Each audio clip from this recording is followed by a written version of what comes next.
Take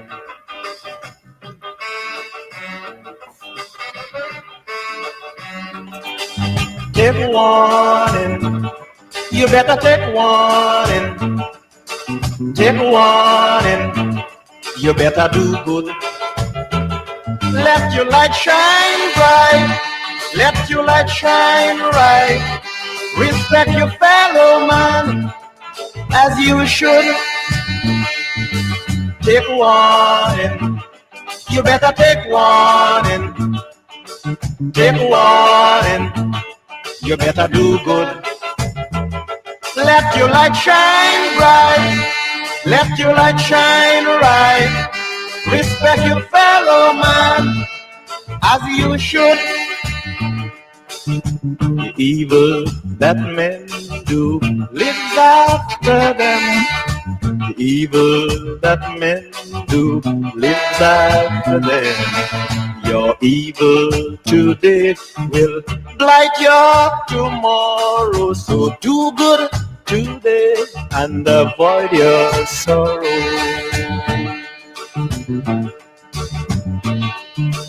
Take warning, you better take warning. Take warning, you better do good. Let your light shine bright, let your light shine right. Respect your fellow man as you should.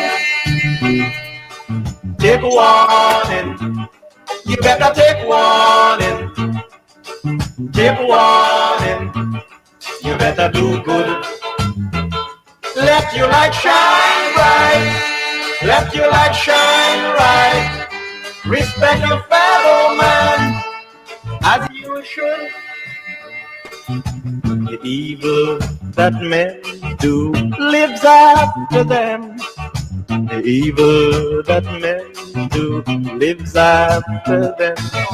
Your evil today will blight your tomorrow. So do good today and avoid your sorrow. Take the message, everybody. Take warning, you better take warning. Take warning, you better do good. Let your light shine bright, let your light shine right. Respect your fellow man as you should. Take warning, you better take warning. Take warning, you better take warning. Take warning, you better take warning. Take warning, you better take warning. Take warning, you better take warning. Take warning.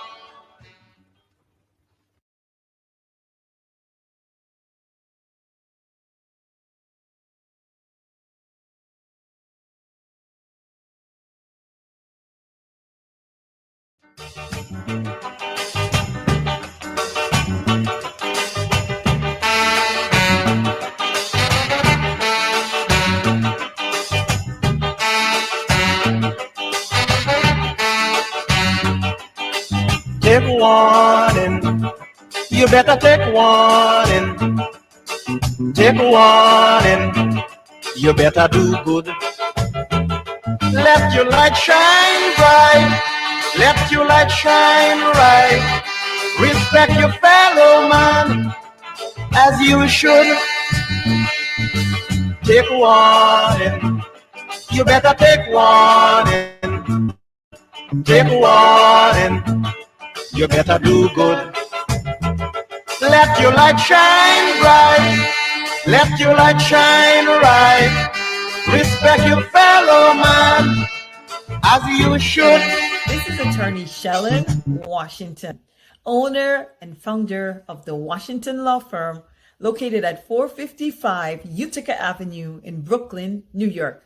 We're specialized in medical malpractice, personal injuries, matrimonial law, and landlord and tenant. If you're in need of legal representation, please give us a call today. The number to call is 718-877-3100. Consultation is free at no cost to you. So call us today to see if we can be of any assistance to your legal needs. Again, the phone number to call us is 718-877-3100.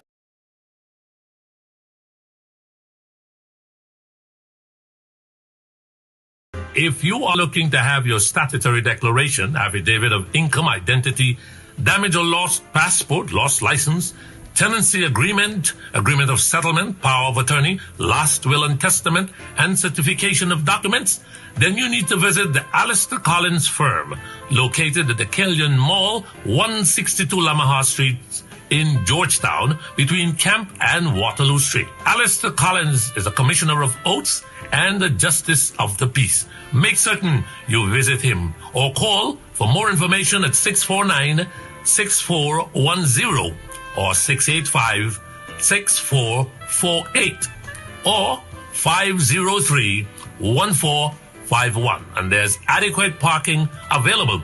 Go down to the Alistair Collins firm and have all of your legal issues settled and brought to the fore.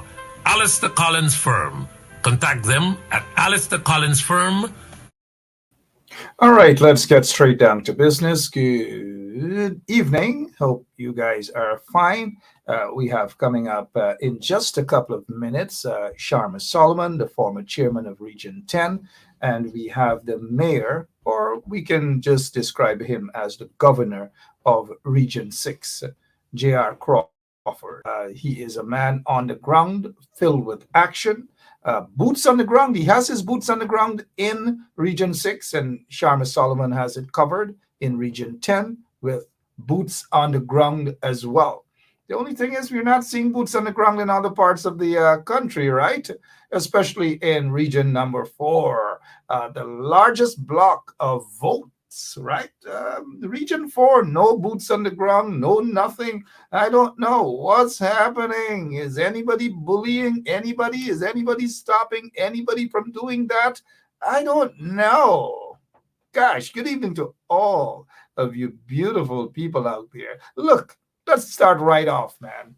You guys know that you have to share the link, so I'm not going to spend an hour telling you guys to share the link, right? But we appreciate that you would share the link, inbox your friends the link, let them know that we're on 107.1 FM. Good evening to all of you beautiful people out there. Look, things are pretty muddy in Guyana, not just the muddy politics, but muddy in general. Look at what's happening there. Look at the mud. Look at it. Just take a look. I want to. Thanks, Lemon. Look at the mud. And this is a guy named Anil Singh posted this. He says, this is what school children have to go through to attend school in Blackbush Polder.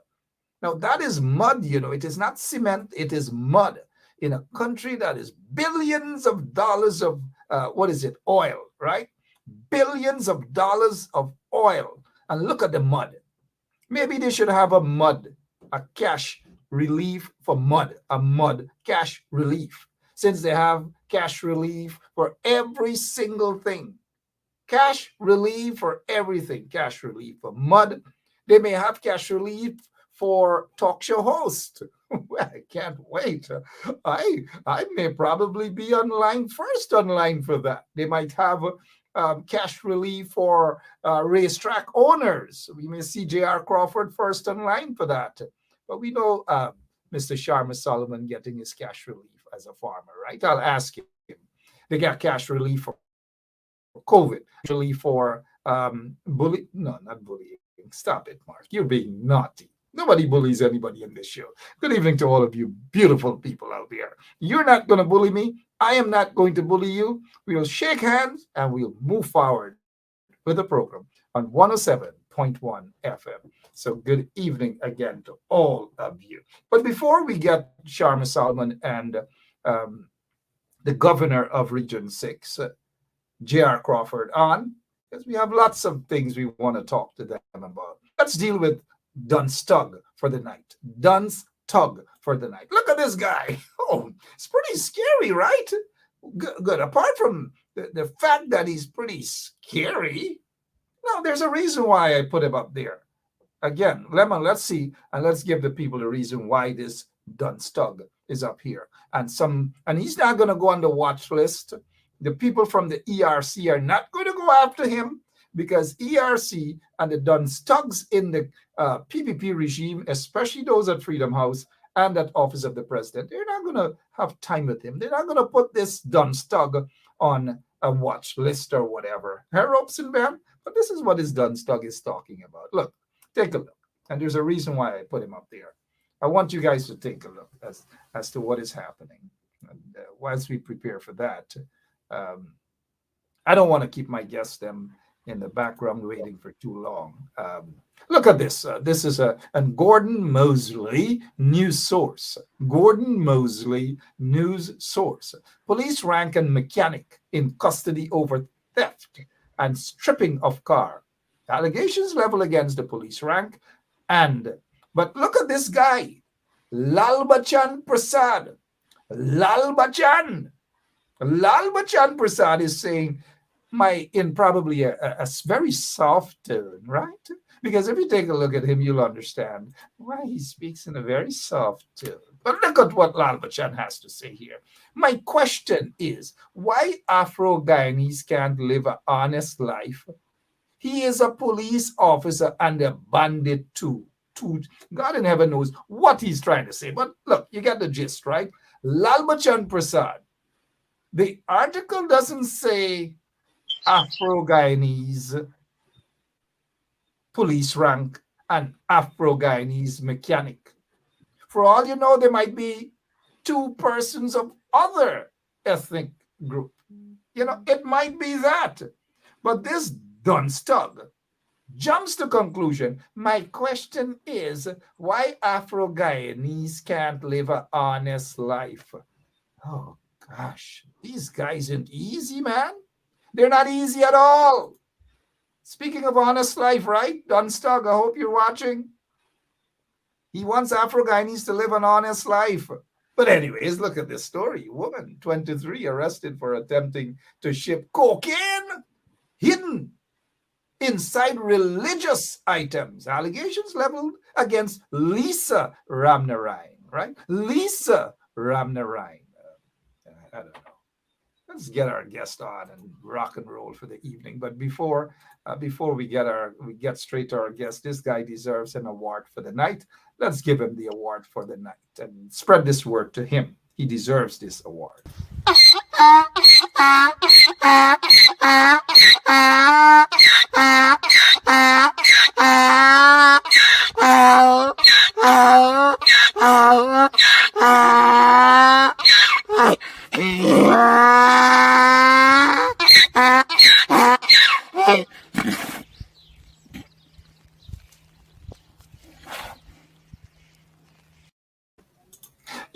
We don't necessarily give them the time of the day, but when you look at some of these guys and their comments, Black people need to go and work.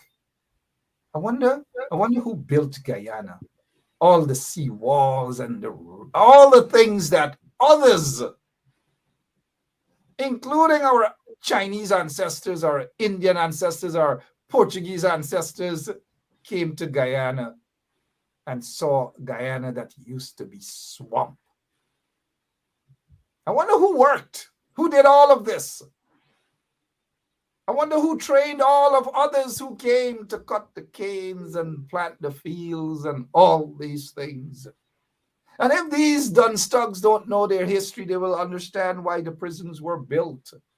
To pick up vagrants, and who were the vagrants who were drinking, who were drunk, who were laying at the street corners, who were smoking marijuana, and all these manner of things, who were dumped into Camp Street Prison over 100+ years ago. I wonder who. But these are things should not be here to distract us at all. It's not a distraction. I know of individuals walking around, them not walk, them not do nothing. It's not just one race. It's just not one race at all. And so these Dunstugs must be aware. We must bring it to their attention. They are who they are. Dunce tugs. It's too early to be drunk in the night. J.R. Crawford, go and get Good a night. job. Sharma Solomon, y'all lazy. Go and get a job. Good evening, gentlemen. Good evening. Good Good night, Mark, and good night to your audience. Good night, JR. How you doing, sir? Long time no see. I'm here. I'm here taking it easy. Mr. Solomon, these statements, and it's always attributed towards persons of African descent. Go and walk, you're lazy, you're all manner of things. When will some of these dunce thugs understand that that is not confined to one particular race at all? Thief men come in all race, fraudsters in all race. Respond to that first, sir. Go ahead. Good again, Mark. This is a very polarized society. The issue of racism is environmental rather than heredity. We pick this up from where we grew up. We inherit this from our surroundings. So I think that's where we really need to focus. And you're speaking about how race enters into conversation on some of the most very ordinary issues. Ordinary being anyone could be a part of them, whether it's the issue of cocaine shipment, whether it's the issue of theft. And we saw very disturbingly the relative of Mr. Williams, one relative of Mr. Williams who is a nurse and was really, I read that this afternoon, accusing that what should be of black babies as she is delivering them, because before knowing a black man or a man of African descent was involved in the accident that claimed Mr. Williams' life. And let me extend my thoughts and prayers to his family. So just to see how race entered into this very unfortunate situation with Mr. Williams goes to show the depth of racism and the depth of racial animosity, the depth of where we start our conversation many times from that very cultured position of race hate, race baiting in our society. It was very disturbing to see a woman say that she looks at black babies and what she perceives to do to them because an Afro-Guyanese gentleman was involved allegedly in the accident of our family. And I mean, he have confessed, so we await the trial, but just to have those thoughts say that we're in a very troubled situation. Very troubled indeed, because I know that there are a lot of persons of African descent who went out, who were disturbed about this situation. For example, on this show, I never thought, I never knew who the suspect was, whether he was of Chinese. Never knew. Never knew. I never knew. And for me, it didn't matter. It doesn't matter. Here's a family out, Mr. Williams' family, want justice.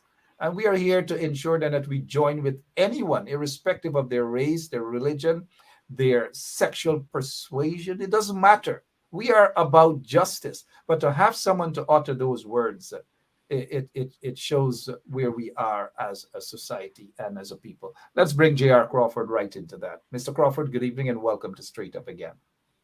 Good evening, everyone. How are you doing? Good evening, sir. Yeah. Yes, Mark. Yeah, what's going on? Our society, you saw the comment, black people lazy, go and work. Oh, well, we've been hearing this in the villages for years now. Right. Well, when you look at the government, I've been always saying, right, once you have a rogue government, the population will tend to follow suit. And these are things that are preached by a few, and it's filtered down. And not until we put our arms around these issues, and we need to be more active in our societies, that is the only way we can conquer where this thing is coming from. It's coming from the top.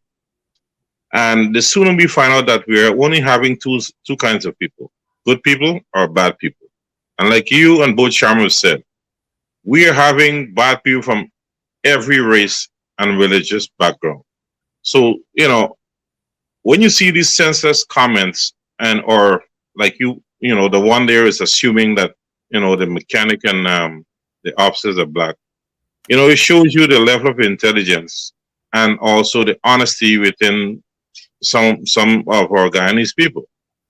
We're not trying to understand or find out before we utter our thoughts, and that's a problem here in this country, and it stems from disrespect because of financial imbalance between blacks and Indian.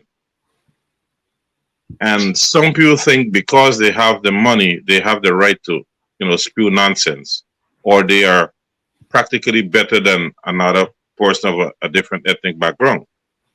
So not until we start to get these things, and you see, with these utterance, we don't have any system in place to stop this, because you find one particular group is being marginalized because a different group is in authority. We didn't see this behavior under the coalition. We had a blanket approach.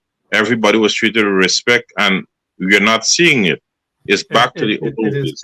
It has disappeared, gone through the door indeed. 21 minutes after 9 o'clock. Sharma Solomon is with us this evening. J.R. Crawford is with us this evening. J.R., we get your point, my friend. J.R. is the governor of region number 6. That's a title that I just gave him tonight on behalf of all of the people. Mr. Sharma Solomon, lots of other things happening in that beautiful country. We have the cash grant for fishermen, no cash grant for bauxite workers, no cash grant for other workers, and we understand why. The focus seemed to be just on the sugar workers, now fishermen, and it's gone even to rice farmers as well, but nothing for other section of the community. As a former regional chairman of region number 10, and someone who's very active on the ground in region 10, and occasionally you step out of that region to deal with other issues. What is your take on this obvious discriminatory manner in the distribution of our nation's wealth? There are many elements to this, Mark, and it goes from the budget. It goes to the core of the culture of the government with regards to accountability. It goes to the core of votes and vote buying and baiting, to ensure that some are privileged more than others in terms of being a recipient of the patrimony of the state, and to ensure there is equity in distribution. It's so many things that are involved in what has taken place with the distribution of the state resources that it has now become one of a serious joke. It's difficult for you to laugh at it, but it is most amusing in the way that it is being done with reference to accountability and budgetary guidelines. It is like, the Oprah Winfrey style. I call it the Oprah Winfrey syndrome. You want some money, you take some money, you take some money. And we have not put a plan in place to appreciate, especially in the face of high cost to live in, rising cost to live in, how do we systemically and systematically address the issue of cost to live in across the board? A very relevant point was made, especially with cash grants to the disabled children. Now, how do you say to disabled adults that they're not qualified? And where does it stop with marginalized people within our society? What takes away from our pensioners? So when does it stop unless we holistically appreciate that even public servants, our teachers, our police officers, our soldiers, not in a piecemeal way and when the government feel that they deserve it, because everybody's deserving it. Cost of living went up by 35%. Inflation is up. Salaries are not increasing. Minimum wage have not been delivered on in terms of increase. So this, for me, Mark, represents, as I've always said, in terms of the government's social policy on addressing the issue of cost of living. It is the garbage bin theory. You just throw things in a basket, and what we pull out of that is the policy we will adopt and give to the state. That's what's going on. Well said, Sharma Solomon, former regional chairman of region number 10. Got some very valid points on that. Discrimination. Nothing is wrong with fishermen getting a cash grant. Everybody needs a cash grant, but the way in which the PPPC is doing it is pretty obvious. To an ailing sugar industry. Nothing there. The PPP cannot rescue an industry they have killed. Let's remind the people of the wasted 200 million Guyana dollars on a white elephant out there in Caribaton, the Skeldon area, the Skeldon Sugar Factory. Everything has died under the PPP because Jack Day and those other elements within the PPP regime, they have the opposite of the Midas touch. Mr. Crawford, you are there on the quarantine, region number 6. A lot of rice farmers and sugar workers and other farmers and hardworking people. I know by now the sugar workers know that they're being used by the PPP, and the fishermen are being abused by the PPP. But this cash grant, this one-off cash grant, and the discrimination, how are things on the quarantine as it pertains to this cash grant stuff? Or it's not hard to see that the PPP, they're using the grants, whichever form they're bringing it in, to reward their support base. They're blatant about it, and the reason for the behavior of the PPP is because of a weak opposition, that these things are not being challenged. So they're thumbing their nose at anybody, and they're taking care of their base. Hence the reason why other areas are not seeing, the same treatment on the coastline or in certain region. Now, the opposition needs to get up and get these things, if whatever means they need to stem this. And the international bodies need to be held accountable for being here and allowing the blatant disrespect of one particular group because they do not align themselves with the current selected leadership in this country. It is plain as day that the international bodies that were responsible for interfering with our democracy is party to destroying our, way of life and our democratic system here. And somebody has to answer. And here's where Kemraj and Norton needs to step it up. This giving away of monies, this is blatant disrespect, because when you look at the sector, you mentioned the bauxite workers, hinterland workers, they don't receive the same treatment. Fine, we understand that industries are suffering. But if we can't do it across the board for everybody, we should not do it at all. And our leaders, elected leaders in the opposition, if they can't come out and stand up for this now, then it's time for them to relinquish the leadership for someone else who can go forward and do things for the people of this country. We cannot be sitting back and mumbling and complaining about being bullied by a president for a handshake when millions and millions of dollars are being blatantly given away and nobody can do anything about it. What will happen in 2 or 3 years more? We are seeing the separation of political or ethnic groups right in front of our eyes, and nobody's doing anything about it. And it's a dangerous trend. When, as Sharma may think it's amusing, it's worrisome when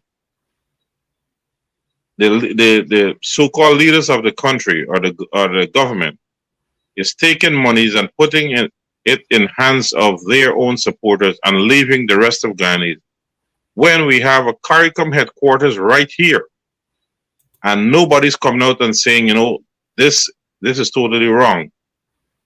Are they part and parcel? Are we seeing that we are not being cared for? So it's time now for us to take matters in our hands. The international body has screwed up our democracy, and our elected leaders or wannabe leaders, they are afraid to open up their mouth. And, why would we want to support leadership who is not going to go there for us? And why are people supporting leadership that are discriminatory to their brothers and sisters of this country? Because if I support the current administration in their behavior, then I do despise my fellow Guyanese, and I can't be an honest person. Certainly, Kenneth, and we have more than a mouthful to say on that issue, JR. I know we can go on and on. There are lots of things wrong, and the opposition, um, it's painful.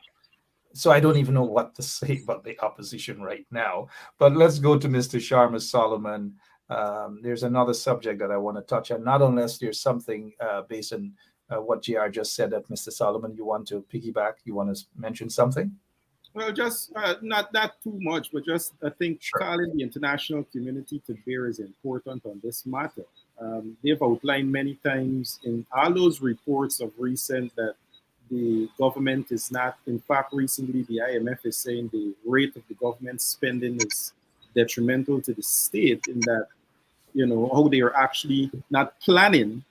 And I think as you see now this big summit of the Americas ongoing, I think this was a good opportunity, not only for Article 30 in the Civic Society group to be there, but for a combined opposition force to make the case that would have excluded countries like Venezuela and excluded countries like Nicaragua, which we are right on that 43. The electoral project rated our 2020 elections, pulling our electoral perception down by 43%. We're right there with the countries who were expelled from not attending this summit because of their undemocratic nature. We're right there in numbers with them, and we could not have made the case to those same organizations as to what is taking place with regards to democracy and good governance in Guyana, the exclusion, the massive giveaway and spending of our resources, to say the same should happen. You guys, as JR is rightly saying, were part of ensuring this process take place, and look at the outcome. The actions you're taking against Venezuela and Nicaragua, our rates in terms of 43, we're right there with them. Why we are not getting the same action? And I think that should have been well articulated and crafted, if not in a dossier, more pronounced, so that they could have made that case. Absolutely. I'm laughing at the comment here. V. Mac Harris, good evening to you. V. Mac Harris is, this is considered to a lame excuse. V. Mac Harris, I know you're a regular listener. We do appreciate you. You have some very valid points, but tonight I'll take issue with this in a respectful manner, mind you. But in all honesty, she's saying, does the opposition have any power or financial power to fight anything? Of course they have. They don't have to have the finance to fight. They have the power. They have over 50% of the population to help fight back. And we're talking about fight back in a constitutional manner. It is necessary. They can do that. But I was going to ask Mr. Solomon, and then I'll move on to Mr. Crawford, the governor of Region 6. Gentlemen, let's touch on this issue. It's a very serious issue in our schools right now. Unlike when we were growing up and there was a fight, we would usually invite whoever we want to fight, whether it's primary school or high school, for a fist fight on the street. JR could remember those days. And then it moved from fist fights to cutlish, as we would say on the quarantine. Not cutlass, cutlish. But now it's gone to all manner of things, guns and every single thing. But this is what's happening. Students, teachers traumatized. We're hearing now that Priya Manik Chan is talking about she wants everybody suddenly involved. I don't know, the suggestion that maybe those police ranks who are wasting their time, wasting taxpayers' monies by going out and guarding ministers, so-called ministers, officials, so-called officials, and questionable businessmen, drug lords, and all manner of things, money launderers. We see the police, they're out there escorting these individuals, blocking off areas for them so that they can do all manner of dotish things in the name of charity and whatever else. What is your take on what's happening in the schools? Let's have Mr. Sharma Solomon to take a first bite at that. Mark, I start everything with public policy. And the minister, we could talk about COVID handling, but I'll come close to a few months ago. Remember, we spent 2 months on the hairstyle conversation. You see how much a waste of time that has now become, and it will go nowhere. It started on International Women's Day as an initiative and then morphed into an unplanned policy that went across the country, spending money, using resources, engaging those same young people about hairstyle. Auditoriums were filled to capacity so that the minister could look good speaking about hairstyle, instead of addressing the very important issue that we all saw in our schools becoming a pandemic, which is this very nature of violence in our schools. So this is the sort of policy makers we have. So it starts from there. So the minister can't look nowhere else before it starts speaking about the things that are being done as policies to ensure that education is properly addressed in Guyana. Now we come to the issue of the violence itself.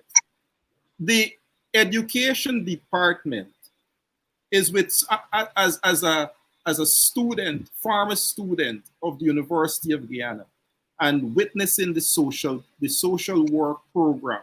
I know teachers who are social workers who are not included in terms of ensuring that that trait, that profession, that qualification is used in the schools so that they can engage young people on a very social level and understand how they can bring some sort of relevance to what is happening. They have not even assigned not only social workers, but those counselors for every school as a recommendation that was made years ago. So now the minister is saying in a few days ago that she's going to start a national conversation on what now? We just had one on hairstyle. That is really where the core of this problem lies, Mark, in the handling of our education system in general, and not appreciating the sort of resources that are available to deal with this issue from the core level, such as social workers and guidance counselors in our schools.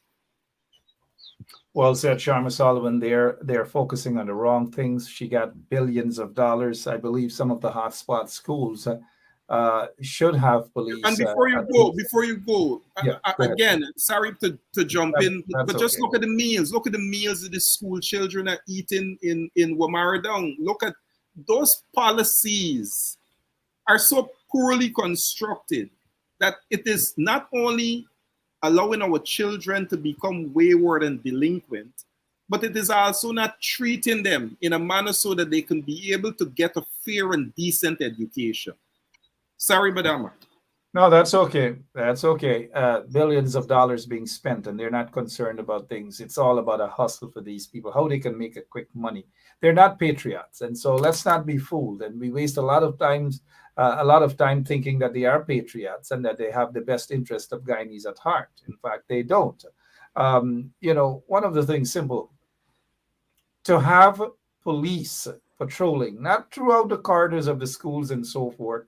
Once these young people know that there's a police presence there, it's going to, for the most part, deter them from even wanting to take, whether it's a play gun, a toy gun, a real gun, fights and these sort of things. And there should be a breakdown of the schools with the most fights and address the issues as such. They just don't know how to address the issue at all. You mentioned the hairstyle and all these manner. I don't know what's happening with these individuals, but J.R. Crawford, your take. What's happening on the schools, with the schools there in the quarantine islands, primary school, Manchester, Magawan, lower quarantine? What's going on at the schools? Mark, again, I'm going to say it like a broken record. When the governments or the government behave disrespectful to the nation, it has a trickle-down effect and it destroys the morals of society. The government doesn't show any care and concern and respect for its citizens, even to its own support group.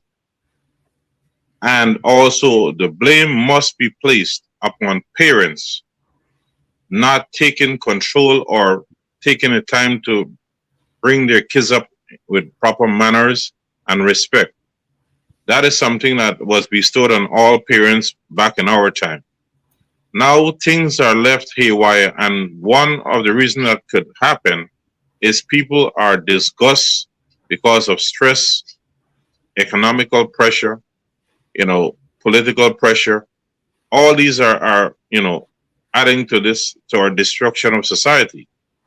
But at the same token, regardless how stressed we are, once we are parent, it's not a forced responsibility. We must ensure that our children have some respect for other people's children. There are still ways and means to handle or solve problems. But again, the government is not doing the right thing, and is causing a ripple effect and the breakdown in certain behaviors in all of our society's brackets. And when we are looking at people of criminal nature who are glorified in our country, people who are elected to be honest to help with the growth of the country, they're being dishonest right in front of our eyes. All these things add to extra stress, and so society falls apart. Exactly. Yet, And it's I a know that change in work. Sean Anthony Ben is making a good point, because when you see leaders, individuals who pretend to be leaders, government officials, or whatever they call themselves, are corrupt, members of the private sector, corrupt. Certain police officers are corrupt, roaming around with drug lords, money launderers. They seem to be more concerned about protecting those individuals as opposed to protecting the citizens and so forth. I agree with you, because monkey see, monkey do. And a lot of our young people are more looking for what is it, a 50 cents kind of get rich or Get die rich, or, trying. get rich quick or die trying. Get rich quick or die trying. Our school, our young people, and you are correct. I don't think it's Jr. Both Jr. and Sharma said, in terms of parents got to play a role as well. We can't leave everything for teachers. Teachers are stressed out. Parents are stressed out. They have some single parents. One woman probably has about 3 or 4 kids that she has to look after, because the male disappeared, the father disappeared. He's just a sperm donor. He's gone. I've recalled the 5+ years of being part of the QC student body there. Whenever they called for PTA, parents hardly showed up. Even here in the United States too, you go to PTA for my kids' school, they hardly show up. So I'm saying, parents, you've got to play your role as well. Do not depend on the teachers, especially fathers as well, especially fathers. What else can we talk about here this evening? The watch list. I hope you guys are not on a watch list. J.R. Crawford, you've got to be on this watch list. Sharma Solomon has always been on the watch list, right? Look, man. What's going on?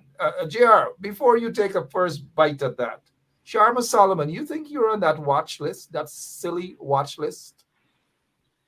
What I am certain about, Mark, is that I'm always a person of interest. If I'm on a list or not, I can't say for sure. I know I've had many experiences that demonstrate such. I know while in the struggles of the 2012 situation, we were deemed, I'm trying to get the exact extremists by Ms. Gail Teixeira. So I know I've always been labeled by very key elements within the PPP party and government as an extremist. And I've always welcomed the opportunity to embrace that, to be extremists against racism, against poverty, against ignorance, against greed and corruption. I've proudly welcomed that label to be an extremist against those things. So I don't know if that would equate for me to be on a watch list, but I know what labels I've been fetching in the past. And I think what you've recognized coming from the Minister of Home Affairs is very dangerous for him as a policy maker, and I stick to policies, is before an investigation could be done by the Ghana police force, is saying that he will get people locked up. It is very dangerous, whether you're on a watch list or not, that a minister of government is being judge, jury, and executioner before persons are given a fair chance to be having a hearing to determine guilt or innocence. Well, we're not too bothered about this guy, Robeson Ben, because, a lot of his colleagues, maybe he himself, may soon have to sign off on some of them who are on the watch list in the United States, maybe some of the law enforcement agencies. So maybe soon he will have to sign off on some of those extraditions. We will see whether he will sign off on them or what's the situation. Mr. Crawford, you want to take a quick bite at this watch list and how dangerous it is for democracy and for a society as ours? Mark, when you listen to the comments of the security minister, one has to wonder what goes on in his head. Now, as for me, I don't care if I'm on any list or I'm a target. It doesn't matter. You and I know how I operate. I have grown children. I don't have any dependent. If I'm a target for this administration, if they want to put a bullet in me, so be it. But I'm not going to stand up and keep my mouth shut when you're hurting innocent people because of ethnicity or political affiliation. The energies that they're putting out to victimize people who speak out of their ills, they should be fixing the country's security system, fixing our schools like we just talked about. But they're busy trying to be vicious against someone who is pointing out their faults and their wrongful behavior, and they're not putting the energies into where it matters most. Because the people who are deemed questionable are the buddies for them. So you must not speak of their wrong, or you're going to be victimized. That's BS. Absolutely. We have to continue to expose them, and that's what we do. So I'm not too bothered about any watch list and special branch and all, but they've got to be careful in terms of infringing on the constitutional rights of other individuals residing in other countries. It's a dangerous trend. And like I said, I'm not too bothered about that. And I want our listeners, our viewers, not to be bothered about that coming from these sort of individuals. Charity begins at home, Robeson Ben. Give my regards to your grown son who happens to be getting taxpayers' money working right alongside you. It is nepotism, isn't it? All right, let's touch, Mr. Sharma Solomon, on the confirmation, the long-awaited confirmation of the acting Chief Justice and the acting Chancellor back in 2021. Irfan Ali did say that the then opposition leader, Mr. Harman, was playing gymnastics, and he was saying, come on, let's have the acting Chancellor and the acting Chief Justice be confirmed now. But here it is, over 1 year later. Who is really playing gymnastics? Because Irfan Ali doesn't want to confirm either the Chancellor or the acting Chief Justice. Something is suspicious. Something is really suspicious. Your take on that, sir? There's, again, Mark, there's so many elements to this, and I go right back to the issue of a democratic society and that particular case that should have been made in a very organized, collective way instead of one civic society group being in Los Angeles, California, representing our interests. We should have had a very organized approach to say this is why it's taking place with our judiciary, a third branch of our government.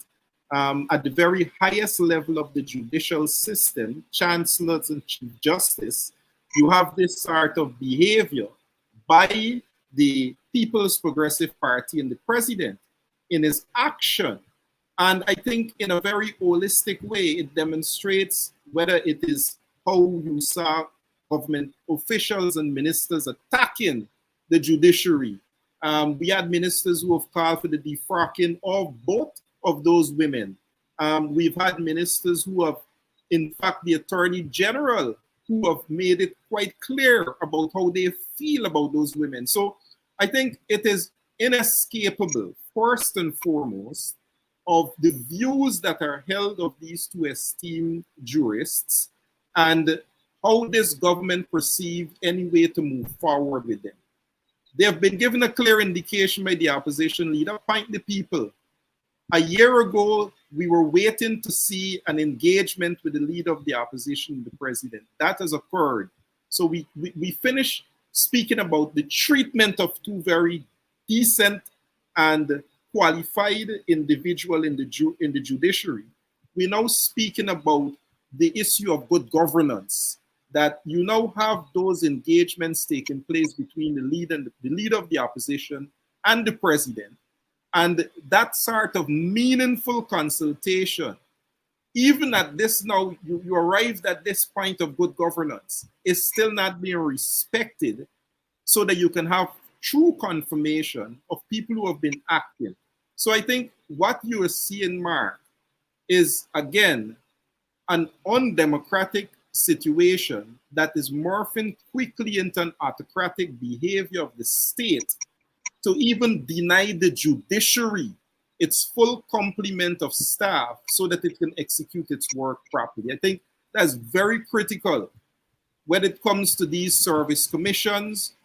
This is the judiciary is pivotal to ensuring that we have law and order in our society, and the government is playing with that very pivotal act. And they have been playing with that for a long time. In 2001, they actually bypassed all the rules, the constitutional requirements to have a chief justice appointed, and the chief justice, the lawyer who had less than 7 years' experience, was Carl Singh. And Carl Singh was appointed as the acting chief justice since in 2001, denied Claudette Singh the opportunity of becoming the chief justice of Guyana. And now probably we understand maybe why. But the PPPC doesn't have respect to and Ian Chang, who acted in that capacity.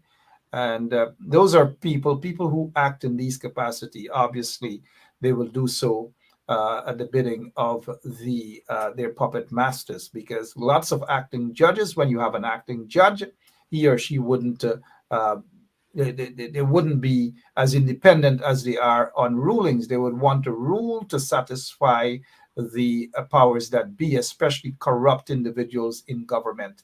And so that is what the PPP has been holding ransom over the heads of these acting chancellor, acting chief justice, acting judges, acting magistrates. You even have an acting chief of staff of the army. He has been acting, Mr. Godfrey Bess, B-E-S-S, Bess, not to be mistaken with Best. Acting in that capacity, lots of actors.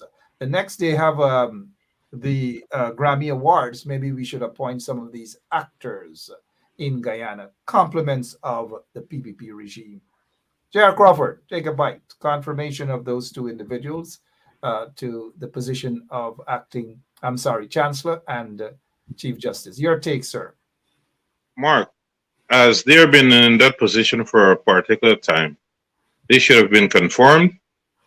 And I still don't buy that anybody who's in an acting position, that they're afraid to carry out the law the way it should be because they're not confirmed. Forget about being confirmed in a position. Treat the law as the law, and everything else will fall in place. If there is retaliatory action because of ruling against, the leader's desire, then so be it. Now, these two judges were in that position for quite a while. Go ahead. It is what it is now. And, whatever displeasure we may have gotten from them in the past, let's go forward with it and, hold them accountable for their decisions going forward. But we cannot be holding back the process just because we are uncertain if they're going to be on our side or the opposition side. Let the judges be on the side of the law. And the judges and the magistrate, they should stop favoring political parties and go forward on law. It is what it is. Once the law is on their side, you will get it. If you're against it, then so be it.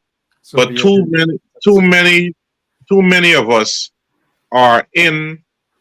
When we get up in the morning, is that we are worried how we are going to get more monies in our bank account, and we don't care at what expense we get rich, as long as we can go and show off that I have this and I have that, and we don't care how we destroy society. As Certainly, we've we got to are, have we people are who here. care, Crawford. We've got to have people who care, indeed.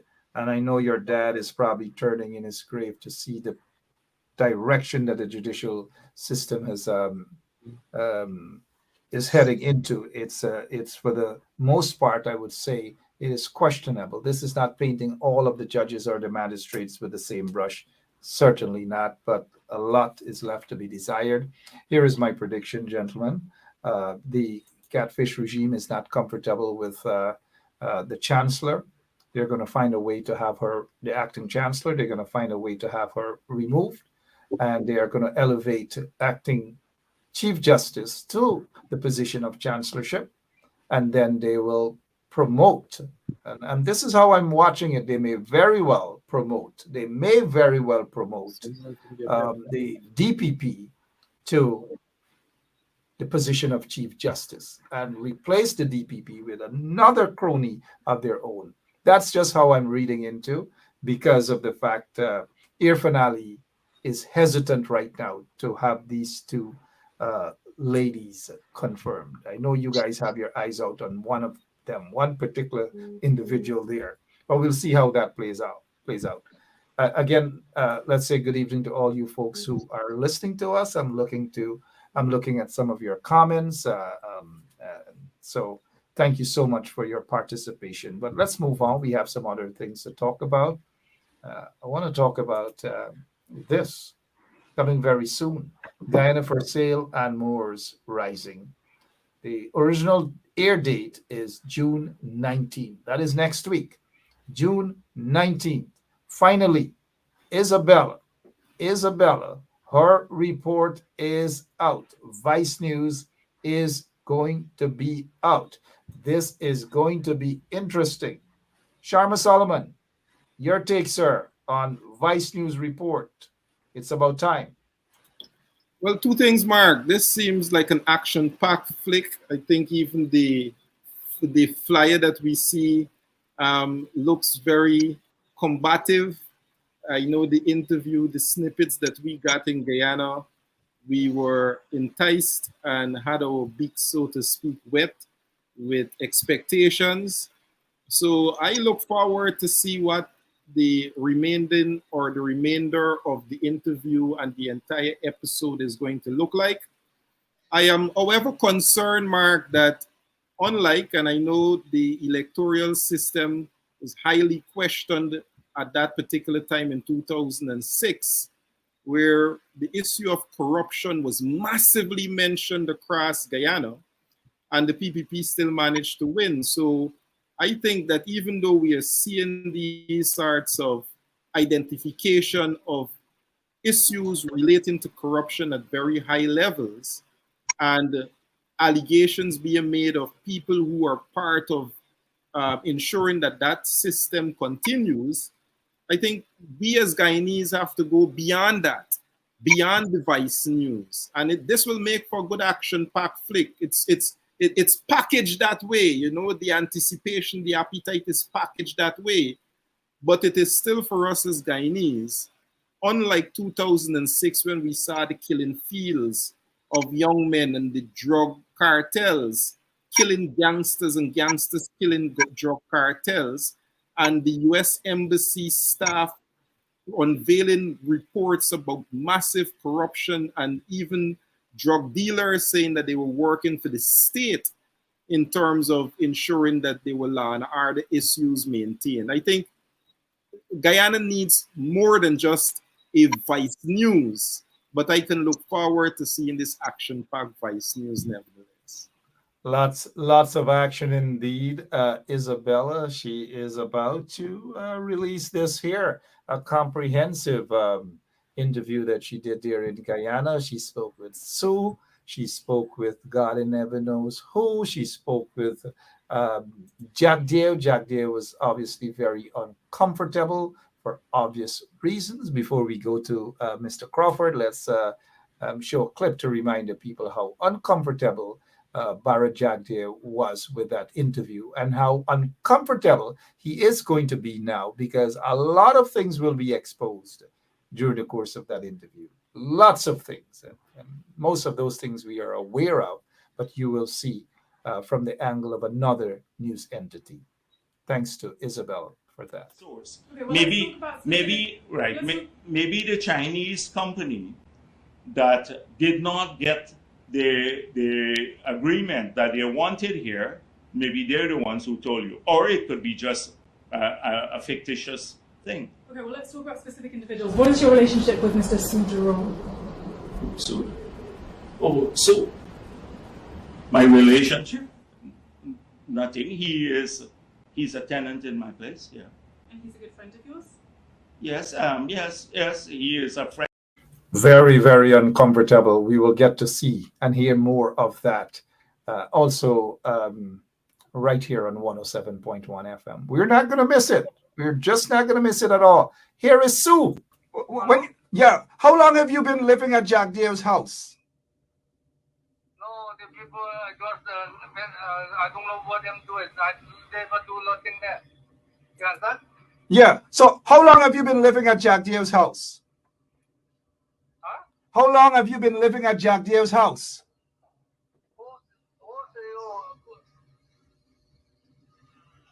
Hello? Yeah. How long have you been living at Jack Deo's house? For 1 year now. Okay. So how much do you... 1 year now.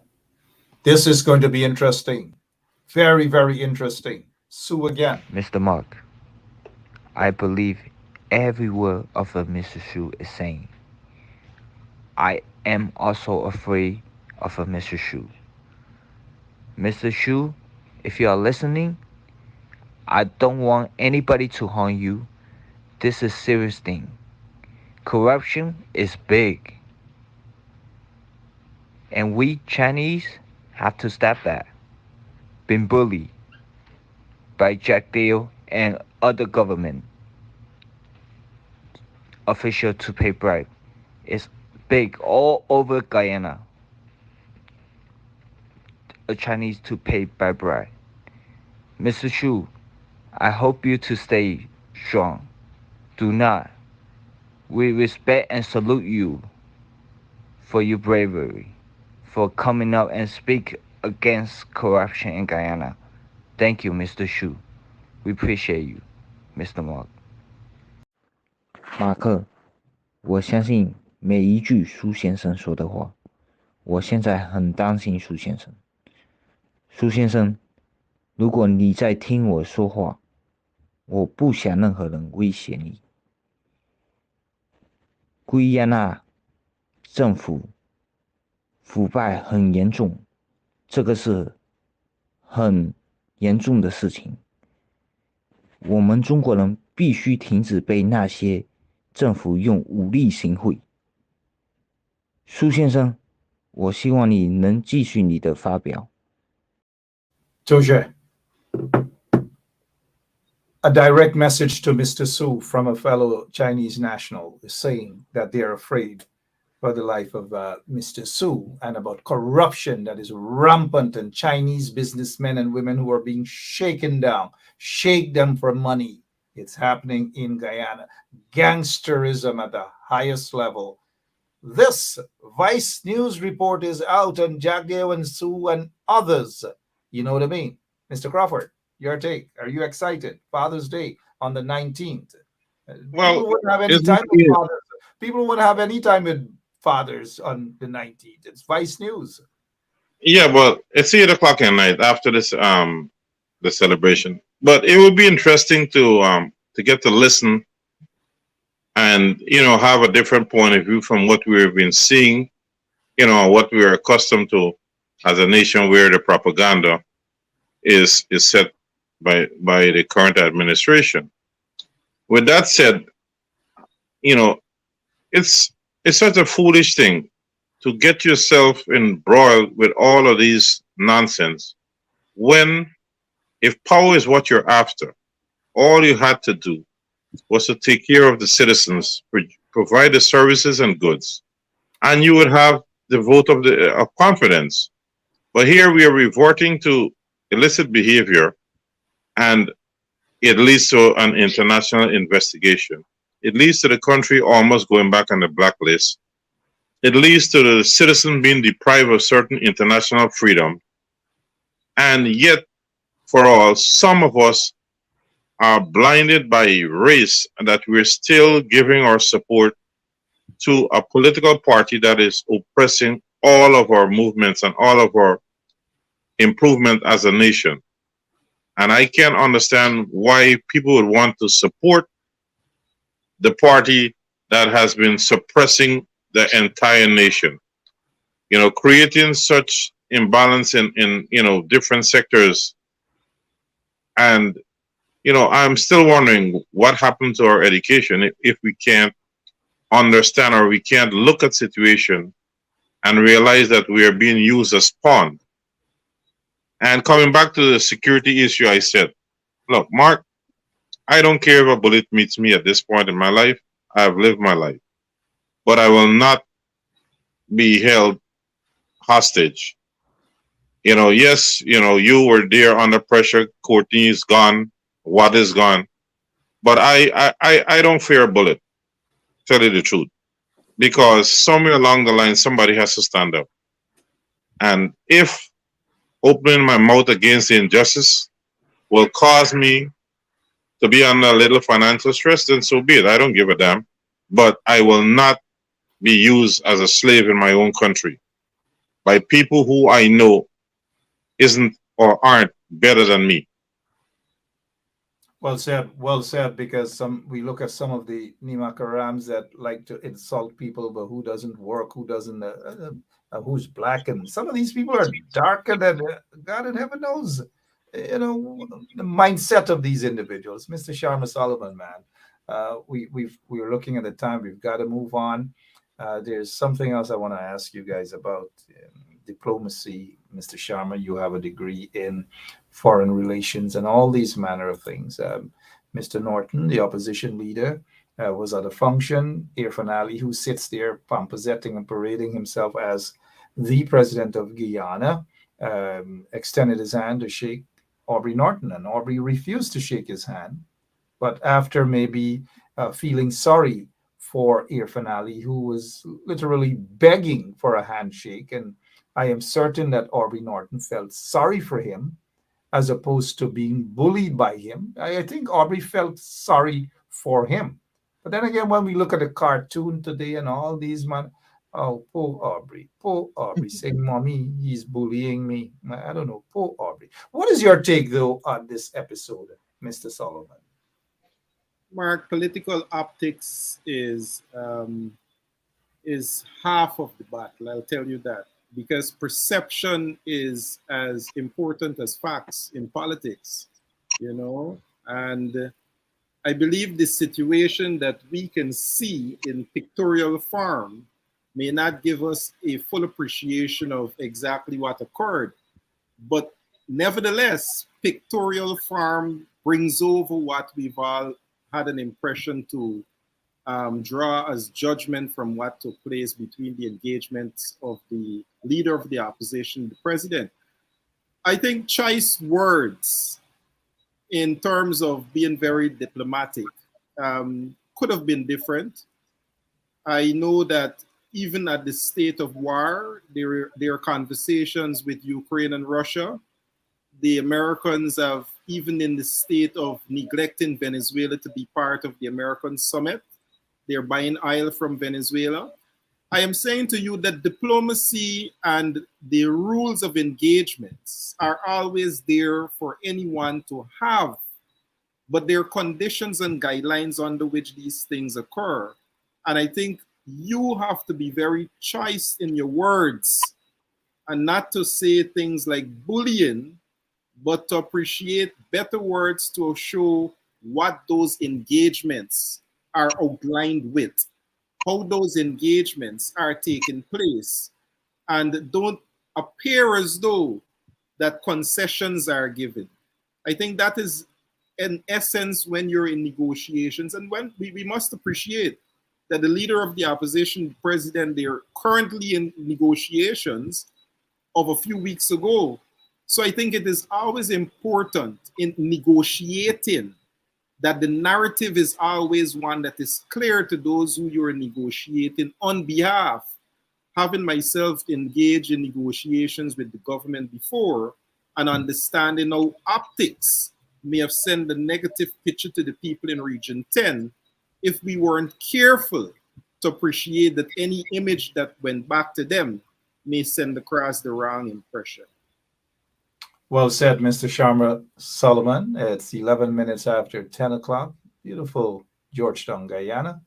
And those of you who are listening to us on the ground via the radio on 107.1 FM, all of the taxi drivers, the minibus drivers, the passengers, the security guards, the policemen, the firemen and police women and firewomen, all of you, the prisoners who might be listening, who knows? Good evening to all of you, and the prison officers as well. Mr. Crawford, I suspect you may have a different take on this, but in the interest of democracy and free speech, which we do exercise here on 107.1 FM, take a bite at this. Your take. Mark, being Aubrey is now the opposition leader and Irfan is now deemed the president, I don't see a problem with Aubrey shaking his hand in public because of, we're supposed to be a democratic nation. Now, Aubrey is caught responding out of haste and anger. He needs to slow down and think things through before he reacts. And he's saying words that are going to put him in a bad position. And one of the things that such a behavior comes with is that when you're not surrounding yourself with proper people, your guard is going to be dropped, and you're going to get caught if you don't think things through. So Norton now has to be very careful, and like Sharma just pointed out, his choice of words when speaking to the media. And Norton is deemed now a puff because what was expected back in January, we are not seeing that behavior. We're not seeing that tenacity. So it is being assumed by his foes that he's a weak individual, not capable of taking the heat and being at the helm of leadership.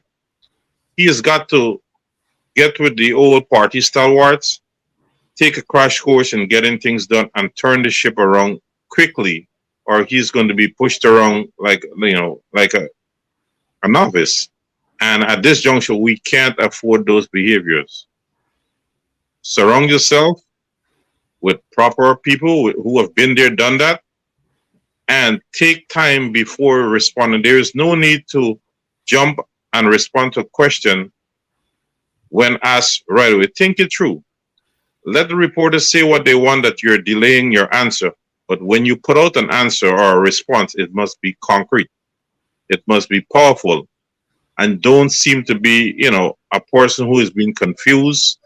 Jagdev was calling him a confused individual for him to so-called go into the wrong people, Mr. Crawford, people are not bothered by what Jack Deere calls other people. Jack Deere is mentally confused, physically confused, emotionally confused. He's a confused dude, right? They're confused people. So we're not bothered about the label, but I understand the point you're making with Mr. North. I've noticed a comment here by some an individual saying that he needs a makeover.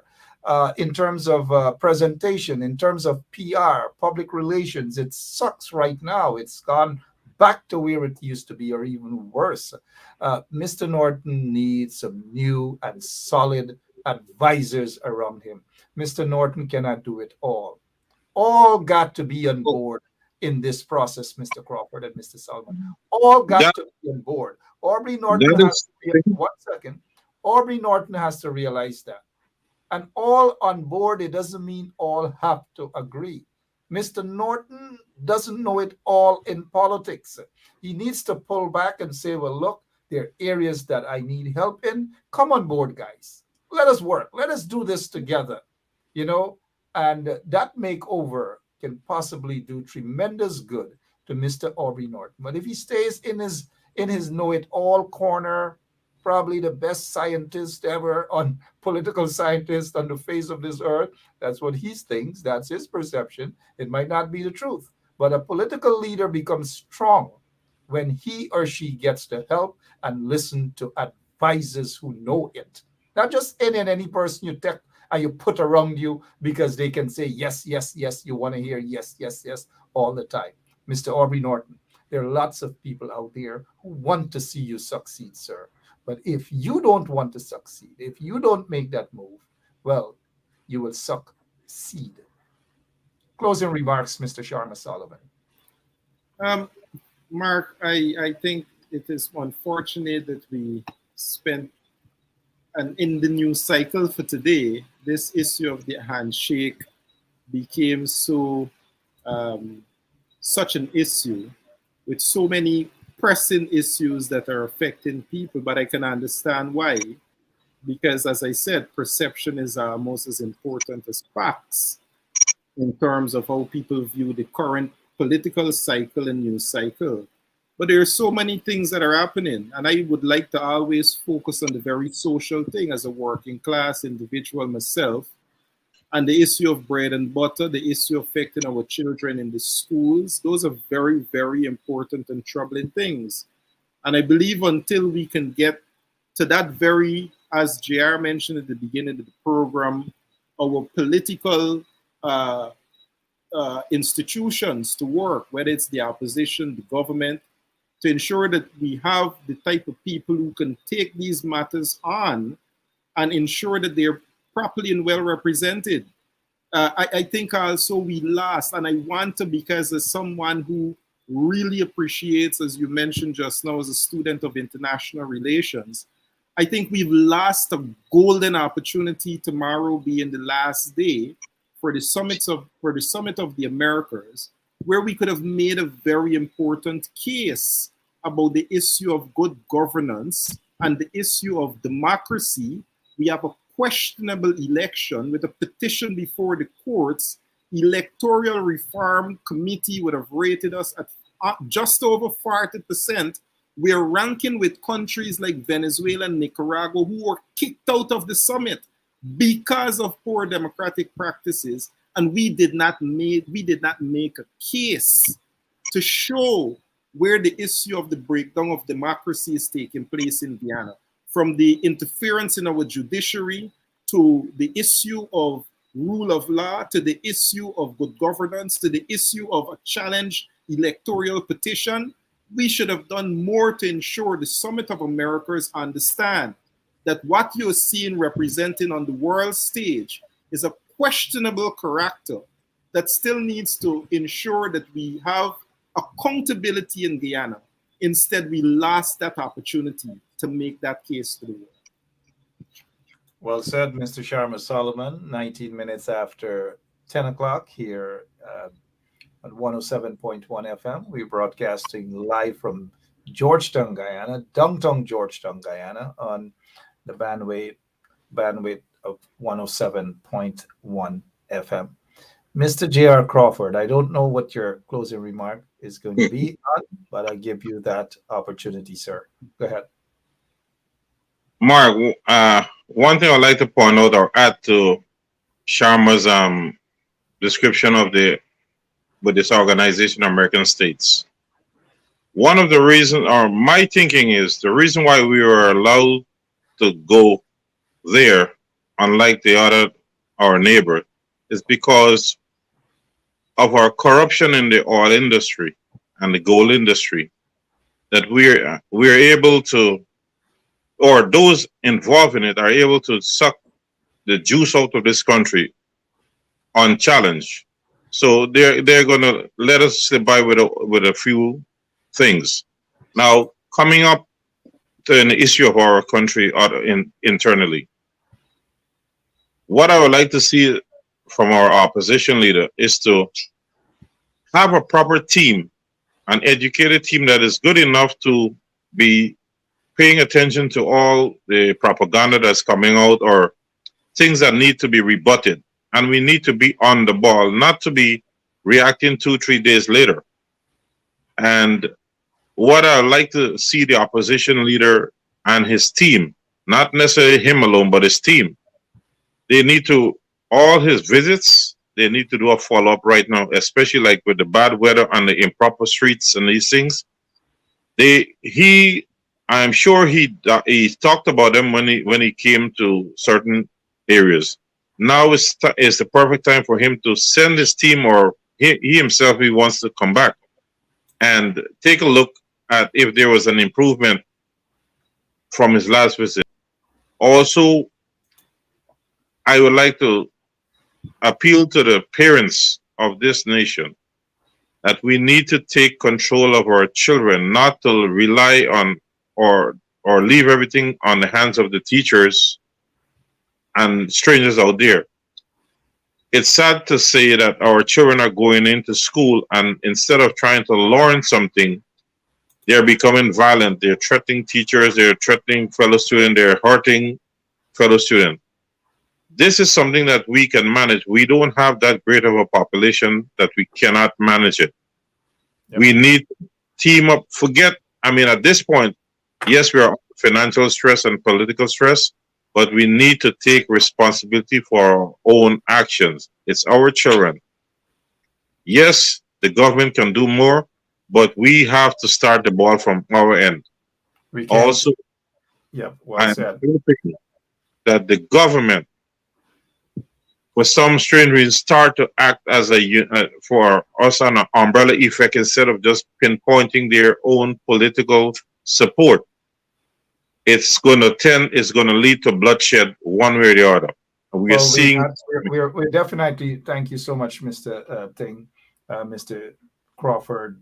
We certainly are hoping that it doesn't go down that road of any bloodshed and these manner of things. We don't want that.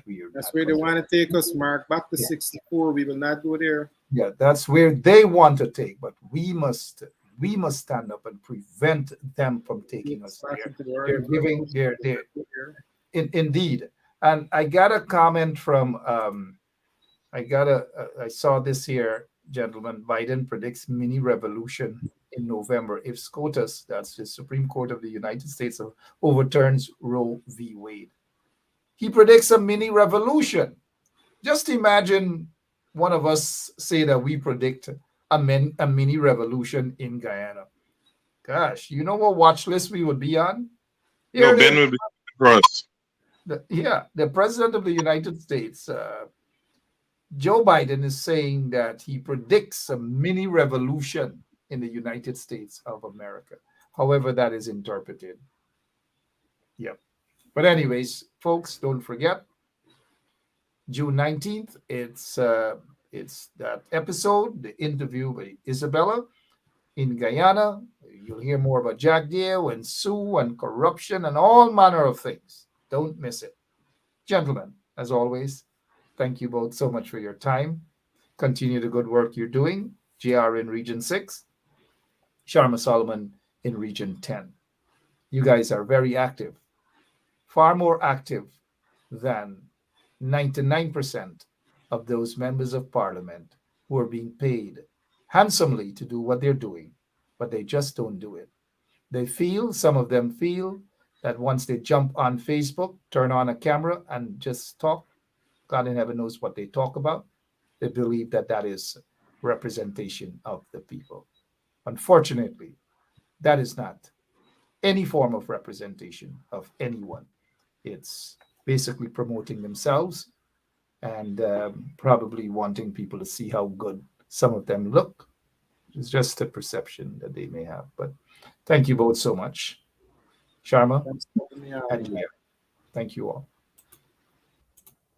And again, looking forward for this interview with Isabella. It's going to be hot, hot, hot. Very hot indeed. Can't wait. I know some of the trench crappos, are on. They call them dunce tugs too. It's okay. They're on. Their bumps are raising. They're vexed. They're annoyed. You name it. And so that is why these programs open up things for you guys to understand. We make it very simple in breaking things down, right? And so I've been around long enough to know that I'm not bothered by the regime or anything. I'm just not bothered by them at all. All right. Thank you so much, Sharma Solomon, J.R. Crawford, and to all of you beautiful people out there. Thank you all so much. I will be back tomorrow, same place, same time. I will get my popcorn. I will, and a big glass of beer, cold beer, because I need to have a cold beer on this here. I gotta watch this.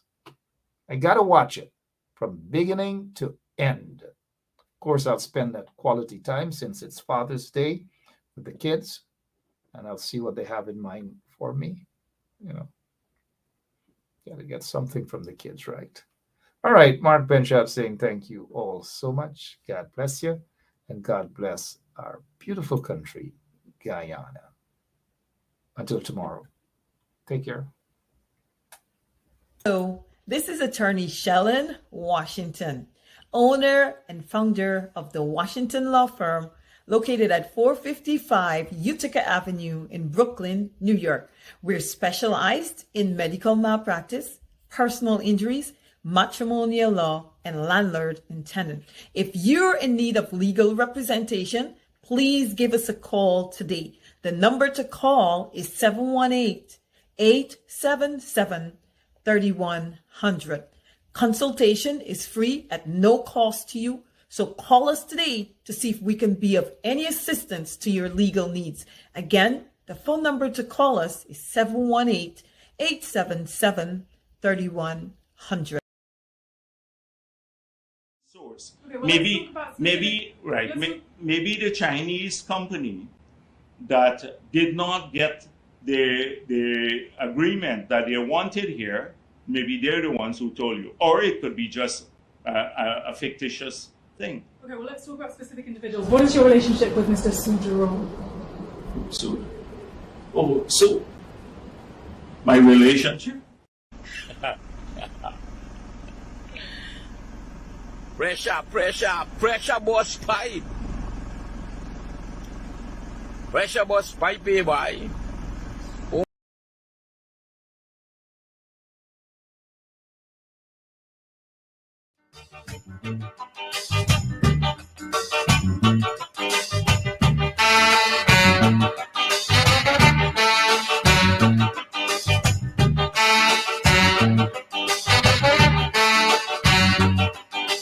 Take warning, you better take warning. Take warning, you better do good. Let your light shine bright, let your light shine right. Respect your fellow man as you should. Take warning, you better take warning. Take warning, you better do good.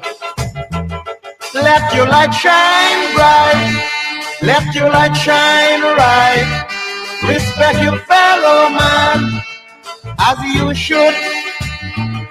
The evil that men do lives after them.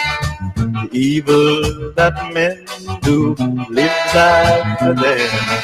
Your evil today will blight your tomorrow. So do good today and avoid your sorrow.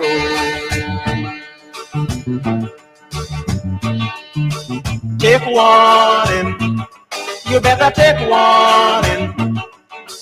Take warning. You better do good. Let your light shine bright. Let your light shine bright. Respect your fellow man as you should. Take warning. You better take warning. Take warning. You better do good. Let your light shine bright. Let your light shine bright. Respect your fellow man as you should. The evil that men do lives after them. The evil that men do lives after them. Your evil today will blight your tomorrow. So do good today and avoid your sorrow. Take the message, everybody.